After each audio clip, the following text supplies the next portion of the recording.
السلام عليكم ورحمة الله وبركاته. من النهاردة مش هنجيب كنتاكي من بره تاني أبدا، هنعمله على طول في البيت بطريقة سهلة وبسيطة. أنا هنا معايا الفراخ غسلها كويس ونقعها في محلول مية وملح وخل وسكر من بالليل وسايباها في التلاجة، وقمت الصبح غسلتها كويس. وبعد كده هقول لكم نعمل ايه. انا معايا هنا 3 كوبايات دقيق وكوباية نشا ومعلقة كبيرة بيكنج باودر. هنحط عليهم التوابل دي: معلقة ملح كبيرة، معلقة فلفل اسود، شطة، كركم، زعتر، بهارات فراخ، بابريكا، توم باودر وبصل باودر، بس مش اكتر من كده. وهنقلبهم كويس مع بعض، وهنقل نص الكمية كده في كيس. وبعد كده معايا هنا حوالي كوباية ونص مية.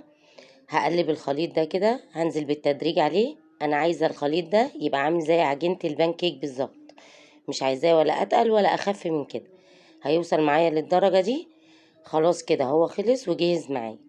هنزل بقى فيه الفراخ وهقلبهم فيه كويس كده، خليها تشرب منه علشان خاطر الطبقة بتاعته تبقى سميكة عليه وما تنزلش منه وانا بطلعها من الخلطة. بصوا هقلبهم بالطريقة اللي انتوا شايفينها دي. وبعد كده معايا الدقيق والنشا اللي انا نقصته من الخلطة اللي انا خلطتها مع بعض، وخدت نص الخلطة في كيس. هطلع بقى قطعة الفراخ كده بالمعلقة زي ما انتوا شايفين، وهحطها في قلب الكيس. وكل قطعة هطلعها هرج بها الكيس علشان خاطر ما تلزقش في القطعة التانية. زي ما انتوا شايفين كده، طريقة سهلة وبسيطة وجميلة جدا، وهتخلي معاكي الكنتاكي زي بره واحسن بكتير. غير ان احنا عارفين ان ده انضف والزيت بتاعنا نضيف، وبنعمل حاجتنا كده بكل سهولة وبنظافة في البيت. بصوا بقى شكل الفراخ طالع عامل ازاي. بسم الله ما شاء الله. هيكون معايا طاسة على النار فيها زيت سخن. انا بحط حبة دقيق كده بختبره علشان الزيت لازم يكون سخن، وتكون كده الزيت غزير معايا في الطاسة. هرص الفراخ كده، اطلعها من الكيس وانفضها من الدقيق كويس، واحطها في الطاسة بالشكل اللي انتوا شايفينه ده. احنا بنسويها لمدة نص ساعة عشان طبعا الفراخ نية.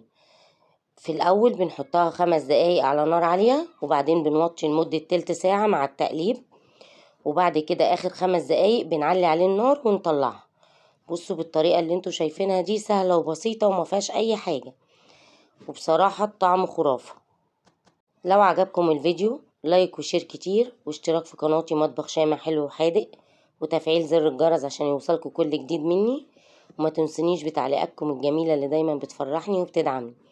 انا هنا كده هطلع الفراخ بتاعتي وهقدمها مع سلطة كول سلو ومع بطاطس محمرة وبالهنا والشفا. طبعا بقى ما ننساش ان احنا هنحط كاتشب والتحابيش بتاعتنا دي. وبالهنا والشفا.